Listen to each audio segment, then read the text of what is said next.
Kamusta na mga bossing? Ito na naman si Dayan Tanseco and welcome back for another vlog here in our YouTube channel. In today's video ay pag-uusapan naman natin ang cost of living alone, living here in Manila.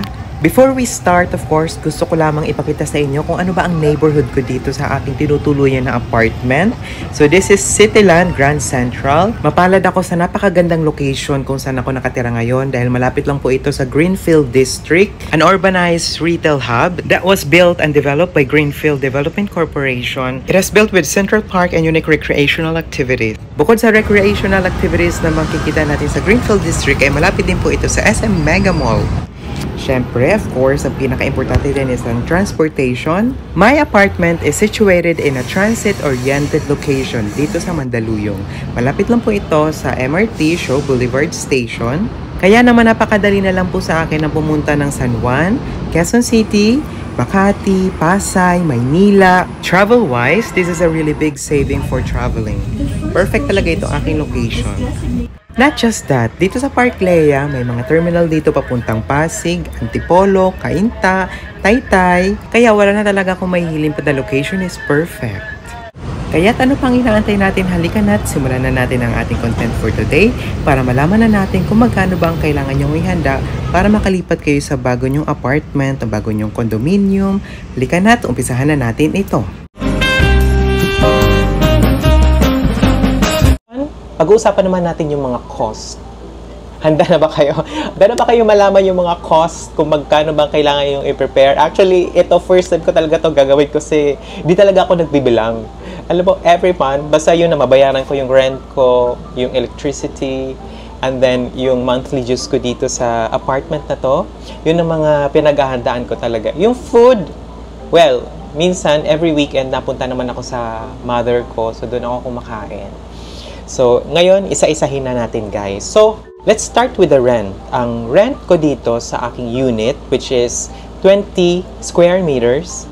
What their unit look like. Walang appliances, walang furnitures, as in, wala lahat. Ang tawag nila dito is livables. Ikaw lahat ang bibili. Higaan mo, appliances mo, aircon, lahat. Basta ikaw ang bibili ng mga gamit mo dito sa condominium na to. Kaya medyo mababa lang siya. So, let's start with my rent expense. It's 10,000 pesos for this unit. Yung pangalawa naman is yung mga utilities such as electricity, Wi-Fi. I'm paying for my electricity. Ang range lang niya is around 600 to 700 pesos. So, depende siya kung mahilig kang magluto. Hindi talaga ako mahilig magluto. Kumakain ako sa office or sa workplace ko. And after that, yun na yun. Mahilig ako mag-coffee. So, part din yun nung... I have air conditioning, of course, electric fans. I have an induction cooker dito sa unit ko. Next is my Wi-Fi. I'm currently having 1,699 for my PLDT Wi-Fi. So, yung Wi-Fi ko, ako lang ang gumagamit nun. So, it's around, siguro mga 50 to 60 Mbps fiber from PLDT. Yun. Next, of course, is the monthly dues and water. Condo unit ko dito is all-in-one na siya. So, around mga 1,300. Yun ang range niya. Ang maganda kasi dito sa monthly dues ko, meron silang certain amount na kailangan mong mahit na cubic meter ng water. So, hindi ko naman nai-hit yun. Kaya, ang water bill ko talaga is around mga 50 pesos lang for a month. Mura lang siya. Kasi pagligo lang naman. At hindi naman ako naglalaba dito kasi may laundry shop naman na malapit dito sa unit ko. I have a company that provide me for load, yan, mga data. Yun. Sa mineral water, 50 pesos lang yung isang jug. Diba? Jug yun. I think mga 8 liters or more than that. Actually, mga 16 liters na water. So, every month, nakakaubos ako ng isa nun. So, that's part of the expenses. Okay. Second is grocery. Pagdating sa grocery po, I think I only spend for about 3 to 4,000 peso a month. Kasi ang binibili ko lang naman is yung mga basic lang naman. Mga laundry, detergent, yung coffee, milk, ilan-ilan na mga chichirya, yung ganon. Junk food, if I'm watching something in Netflix. So, yun. Eating out and coffee. So, di naman ako mahilig mag-Starbucks talaga. Minsan lang kapag yung mga friends or mga coworkers nagaya mag-Starbucks, doon lang naman. So, sabihin natin mga around 800 pesos, yun lang. Pero hindi talaga ako masyadong makape. Eating out siguro, pag every sahod, syempre kailangan naman natin pakainin yung sarili natin, di ba? Di naman pwede na trabaho lang tayo, wala tayong reward sa sarili natin. So, I'm doing that every salary day, okay? Shopping at Lazada. Oh my God! Shopping with Lazada. Okay. For me, I think nag-spend ako for about 2,000 pesos. So, yun naman kasi, yung mga soft drinks na, yung mga, ewan ko ba? Ako lang ba yung mga nakakaranas ng mga hindi naman kailangan pero binibili sa Shopee? Pero part-time job for content creator, of course, kailangan natin ng mga accessories for our camera. So, nag-range lang ito ng mga 2,000 peso. So, yun na yun. Full pack na yun for my camera that I'm using every time. So, mga transportation natin dito, I would say that I spend for about 2 to 3,000 a month. Yun. Yan, 2 to 3,000 a month. Paminsan-minsan din, di ba, pag nagagawa tayo ng content, so usually talaga ukay-ukay vlog at nagbibigay din tayo ng tip pag halimbawa nag-visit tayo sa isang shop, pang merienda lang ng mga stuff doon. So I spend for around mga 500 to 800 pesos. For clothing, shoes, bags, I spend for about like 500 to 1,000 pesos. Since bare ang unit ko, so I have to buy for my aircon, range hood, I think it's amounting of 4,500 peso. So this is 3 years ago.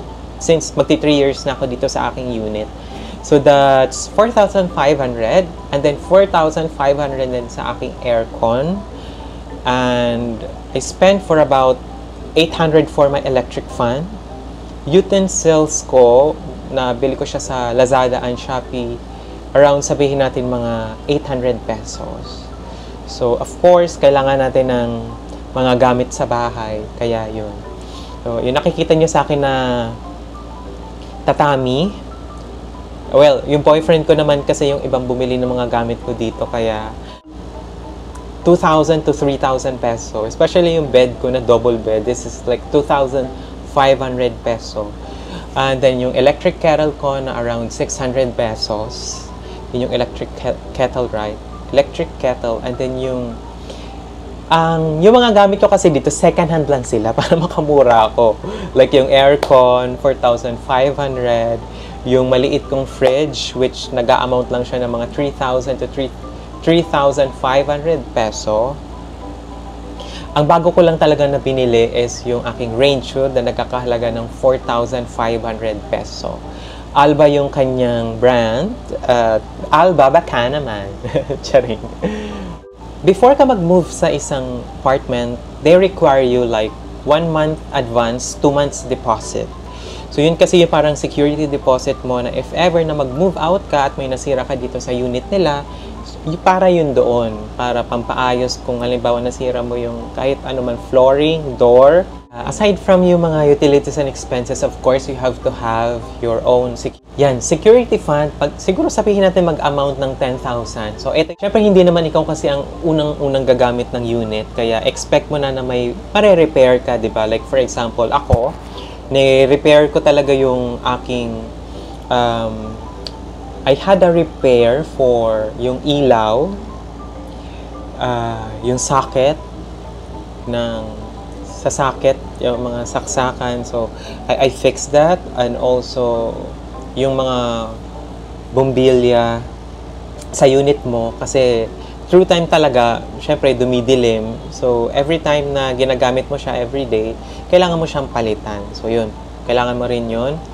And then, yung mga pwede masira, like for example, yung flush ng toilet, I also did that. So, nag-amount yun ng, sabihin natin, mga 500 peso.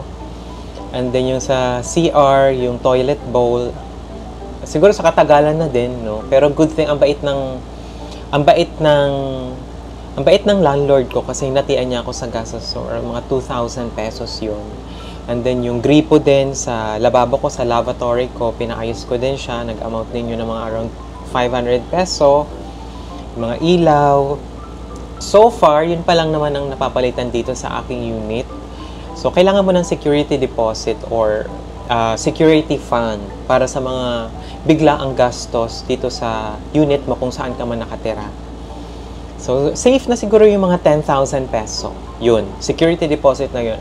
Ang duration ng rent, so every year, you can renew if you still like living in the apartment. So, ang total na kailangan mong i-prepare if you want to move out is 60,549 pesos. To move out and you want to have your own space, of course, you have to consider dapat malapit siya kung saan ka talaga nagtatrabaho para malesen na yung travel time mo. Kasi mahirap kasi yung ang layo ng trabaho mo, parang out of the context na din, di ba? Kung halimbawa yung trabaho mo ang layo doon sa pinagrentahan mo. So I think you have to consider that. Before, I used to travel mga around 30 to 1 hour.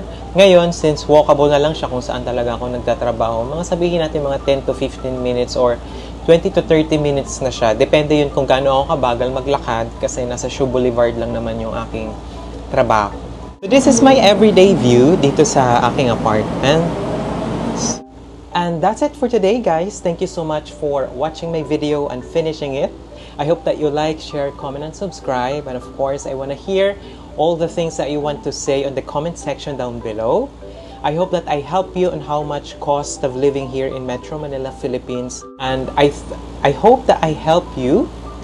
I hope that I help you guys on deciding on how much are you going to prepare if you want to move out from your parents or you want to live separately, if you want to have your own space and privacy. Please let me know on the comment section. And that's all for today. Thank you guys, and I love you all, and see you on my next vlog. Bye!